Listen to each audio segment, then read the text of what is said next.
vedare tinokuchingamidzai zvekare kune chimwe chirongwa pano paZim Facebook Secrets and Confessions. Tadzoka zvekare nemamwe mamessages. Message yedu yekutanga yakamira sekudai so: hanzi makadi zvenyu mukoma, ndakarohorwawo mukoma, but murume wangu uyu iye neni hatina mwana, zviri kutoramba, but in the family that he was born into there were 6, but vangosara vari 2. Mumhuri mavo mukoma ndikangoti dzinza rose, everyone that he has told me about vose vakafa muna August, and vanowanzokufa sometimes after 3 kana kuti 4 years, but papanozofiwa mukoma kunotofanira kutoti kunge kuchifa vanhu 2 muna August.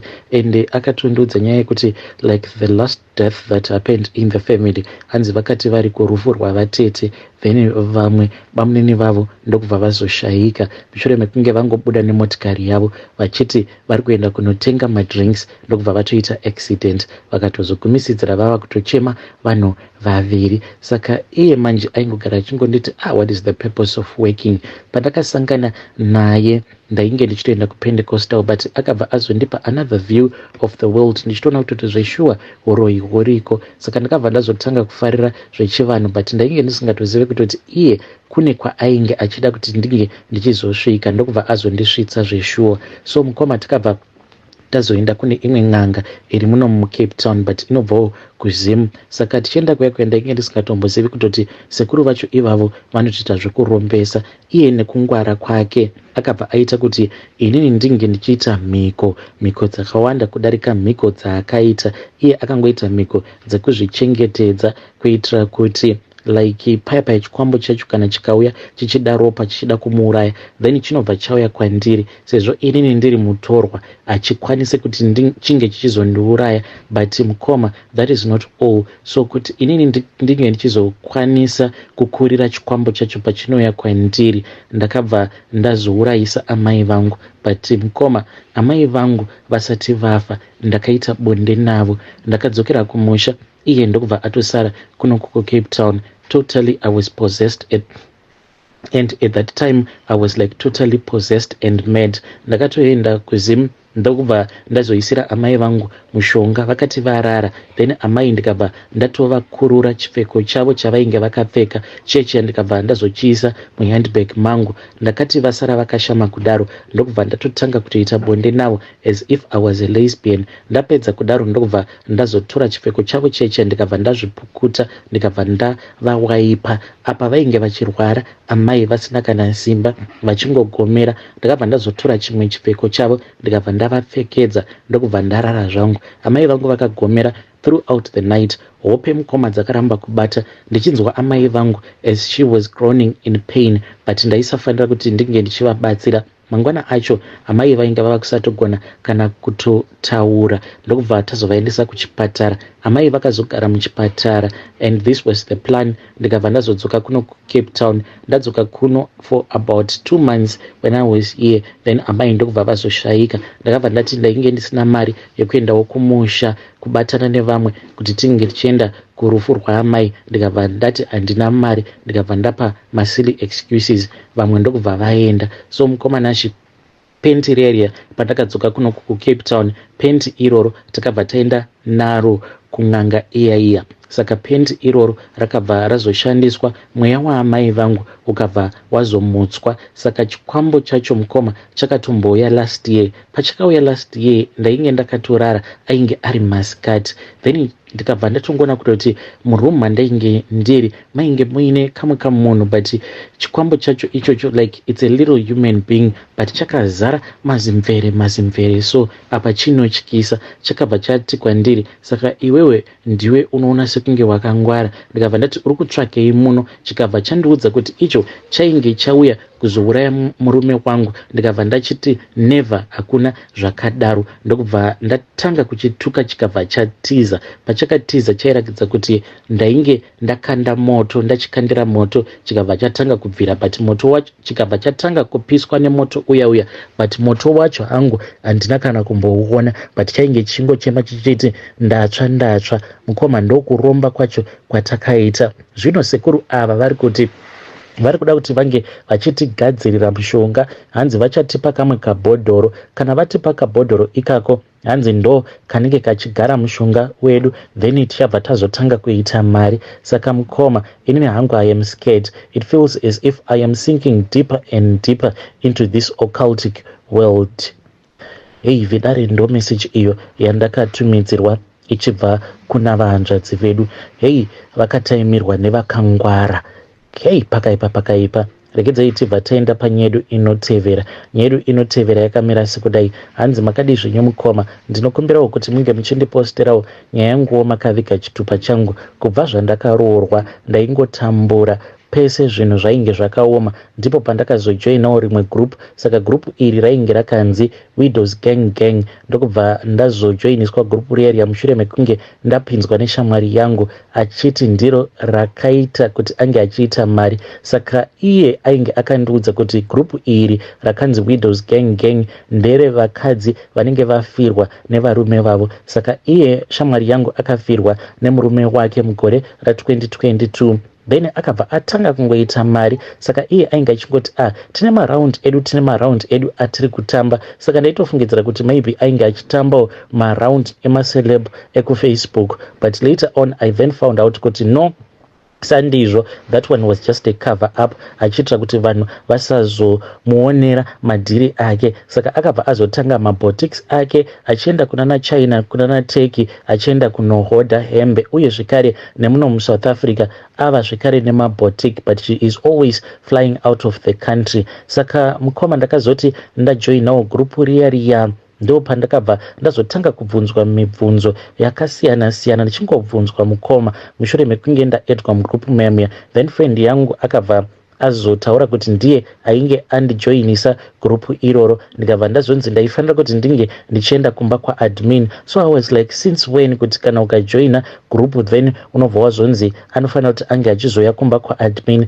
So since there was a lot of money that was being discussed, ndikabva ndangoti maybe nekuda kwekuti in this group mune mbinga, and I just accepted when my friend said, when I fly back to South Africa, then we are going to visit the admin. Ndokubva tazoenda kumba kwa admin vaya vanekwe kutoti naivo, she is a widow but a very old one. So vakabva vazotanga kutaura nefriend yangu. Then inini ndakabva ndazopiwa mvura yekuti ndinge ndichinwa. Mvura iyoyo mukomanashi, I don't know how to explain the taste to you, but mvura iyoyo yaita sekunge yainge yakashisha. Ndakanzi ndinge ndichinwa mvura iyoyo, ndakatomboda kurutsa. Ndikabva ndanzi kana ndainge ndichazorutsa zvainge zvichireva kuti hana yangu yainge isina kusimba, so I was not going to be allowed kuti ndinge ndichizopindawo mugang. Apa ndichitanga kufunga kuti vanhu ava vane mari neraundi dzacho dzavanotamba, apa ndichinzi ndini ndainge ndichazotangiwa kukandirwa raundi, because ipapo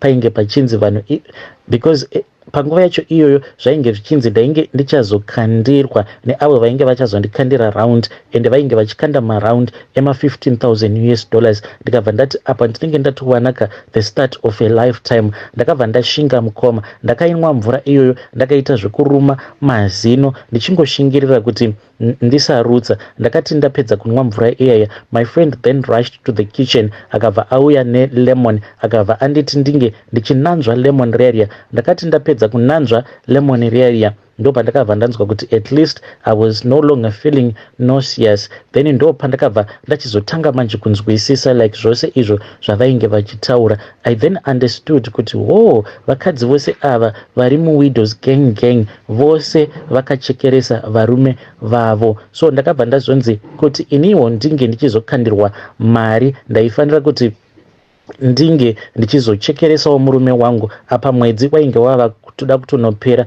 ende ndikabva ndazonzi naadmin uya the high priestess, ndikabva ndanzi kana ukangotipotsa apa ziva kuti you never get this opportunity again in your life. So mukoma ndikabva ndazoti ndasvika kumba, ndikabva ndatarira murume wangu, ndikabva ndasarudza kuti it was far much better kuti ndinge ndichimuchekeresa. Saka iye murume wangu ainge agara zvake achirwara, because like we had been using PrEP, iye ainge aine HIV and I did not have. Ndikabva ndatoti ndotongomubatirawo paHIV yake iyoyo, vanhu vanongoti arambwa nemapiritsi. So ndakabva ndazopiwa mvura, that same water yainge ine test yekuti yakashisha. Ndikabva ndazonzi ndaifanira kuti paya pandinenge ndichimubikira chikafu chekuti inini handizochidya chikafu ichocho, ndopandakabva ndazonzi ndaifanira kushandisa mvura iyoyo. Ndikabva ndazoita sekudaro. So mukoma murume wangu akabva atanga kungorwara achingorwara kuzonosvika ndichizoenda naye kuchipatara. So ndakati ndaenda naye kuchipatara ndokubva agara muchipatara for about 3 days, then ndokubva azomboita ball. Mukoma nachi takati tadzoka kumba, then murume ndokubva azongoti zii, ndokubva ndadana ambulance, but I then called his sisters because ndainge ndichida kuti vange vachizovapo.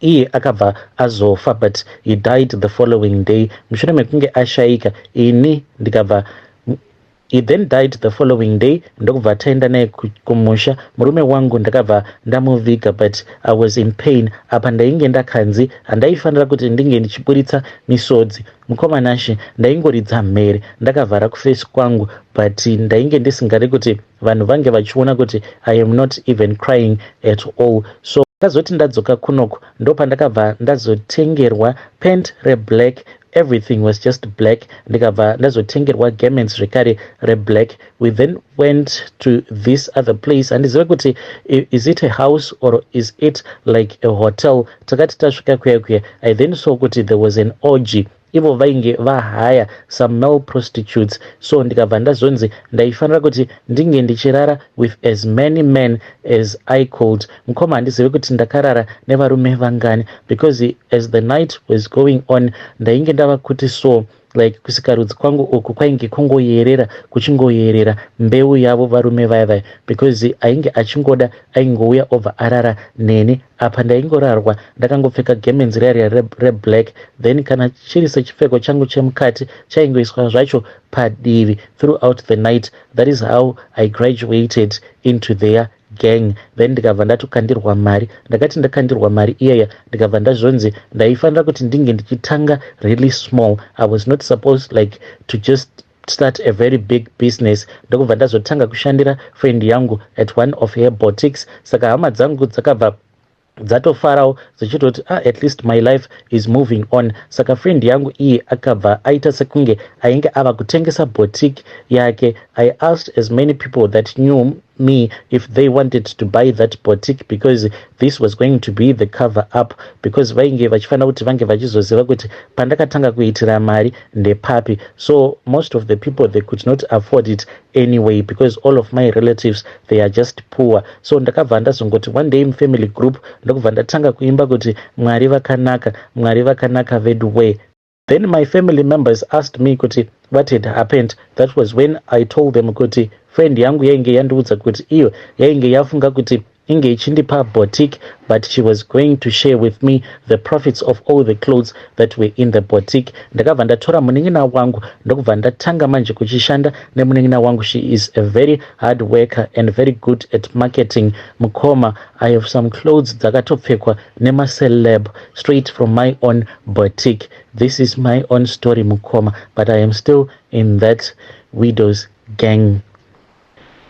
Hey, vedari ndo message iyo yandakatumidzirwa ichibva kuna vahanzvadzi vedu. Zvakangooma hazvo vedu we. Ngatitaurei navo vahanzvadzi vedu ava mucomment section. Yo, strange things do happen in this world. Regedzai tibva taenda panyedu inotevera. Nyedu inotevera yakamira sekudai. Hanzi makadi zvenyu Mukoma, ndinokumbirawo kuti munge muchindiposterawo nyaya yanguwo makaviga chitupa changu. Saka ndine umwe muNigerian uyo wandinodanana naye, but iye ava kuchinja kuita gudo. So inini naye tine mwana wedu umwe chete. So I don't know what am I supposed to do kuti ndinge ndichimuramba. He is the one who is taking care of me and taking care of my child. So ndakasanganawo naye Mukoma muno muSouth Africa. At that time ndainge ndinewo my ex-husband ne-ex-husband yangu tine mwana wedu 1. So ndokubva ndazosangana naye akabva azondipfimba. Nekuda kweizvo zvainge zvichiitika ndikabva ndaona kuti zvainge zviri nani kuti ndinge ndichimbodana navo oga ava. Takati tatanga kudanana mukoma, he was not like rich because ainge atongori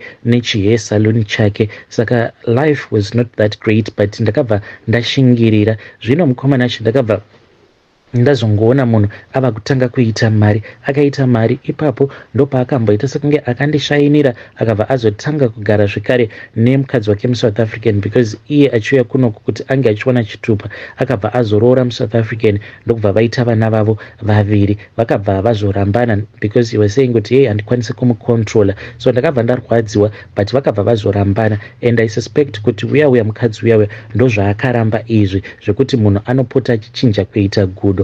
This is how I got to know kuti murume uyu anochinja kuita gudo. One day I had brought our son so that he can spend some time with his dad. So takati paya mwana paakarara, we then went into the bedroom. It was already late at night after watching a lot of movies. Ndokubva tatanga zvedu kubatana tichibatana, but mukoma ndaiti ndichimubata kudai I would feel kuti ava nemamwe mamvere akawanda. When I would look, everything will be normal. Takabva tazorara. Mushure mekunge tarara ndopa ndakabva ndangorota mama vangu vakafa vachingonditi muka mwanangu muka. Pandakamuka mukoma ndakabva ndaona kuti pasaidi pangu painge pakarara gudo. I tried to scream but ndikabva ndatadza kuridza mhere.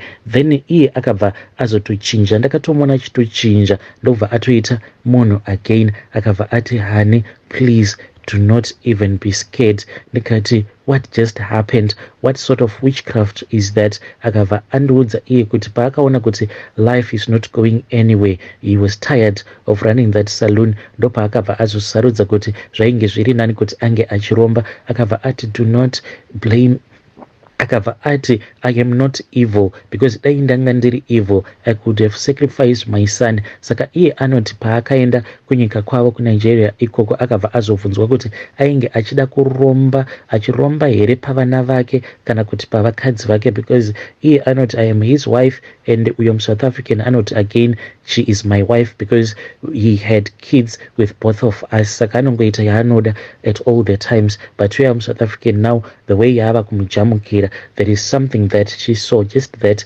and sati ndakwanisa kuwana mukana wekuti ndinge ndichitaura naye. So mukomana acho akabva ati ipapo paakapiwa that option akabva ati I want to take care of my wives as well as to take care of my kids. Ndokubva azosarudza kuti iye ange achizotakura mutoro wacho weurombwa hwake. Saka mutoro wacho ndewekuti anopota achichinja kuita gudo. Zvino I don't know what to do. Ndokekutotangawo kutotaura nyaya iyi mukoma, kana iri mari yavapo, but I don't know kuti ndoita sei. Ndongoramba ndakanyarara here. Iye anoti I am not evil handina moyo wakashata, I did this for the sake of my kids.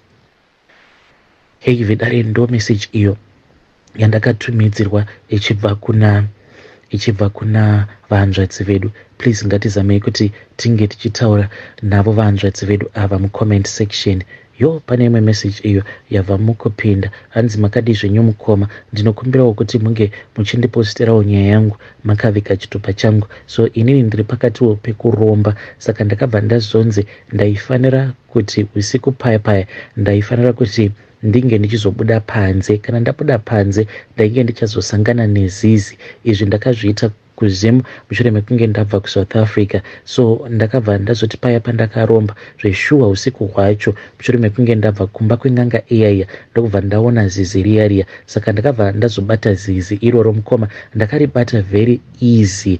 Ndokubva ndaribata ndikabva ndaridya zizi riya riri penyu. So ndakabva ndazoridya, but ndakatambudzika kubva ipapo pandakaribata somewhere kuma 7 p.m. kuzonosvika kuma 12 a.m. ndakangogara ndichichema ndichidya zizi riya because ndakanzi ndofanira kuridya riri mbishi. So mukoma ndakabva ndazonzi ndaifanira kuti ndinge ndichizobuda zvekare panze ndisina kupfeka. Saka ndakapinda mumba ndikabva ndatora jira riya randainge ndakatengeswa reblack, uye zvekare ndainge ndakanzi ndaifanira kuti ndinge ndichiisa mari paya. Saka ndainge ndakangoisa 50 rand pajira rere reblack ndokubva ndabuda panze ndisina kupfeka. But mukomanashi jira rere ndakariona riripo but mari painge pasisina.